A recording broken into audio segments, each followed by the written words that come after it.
ఇప్పుడైతే ఒకసారి మూత తీసి చూసుకుందాం. మనకి చక్కగా ఫ్రై అయితే అయిపోయింది. చికెన్ ఫ్రై మంచిగా రెడీ అయిపోయింది. ఇప్పుడు కొత్తిమీర జల్లేసేసుకొని స్టవ్ ఆఫ్ చేసేస్తున్నాం.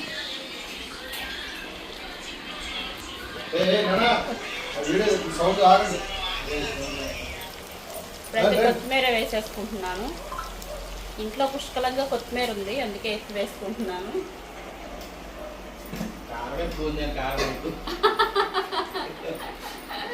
కారం ఎక్కువ ఉందని కారం వేయద్దు అంటున్నాడు ప్రసాద్. ఇప్పుడైతే ఒక్కసారి కలిపేసుకుందాం.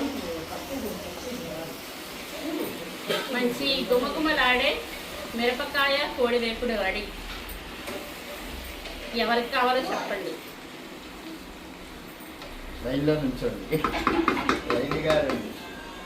ఇప్పుడైతే మూత పెట్టేసుకొని స్టవ్ ఆఫ్ చేసేసుకుంటున్నాను. వేడివేడిగా సర్వ్ చేసుకుని తినాలి.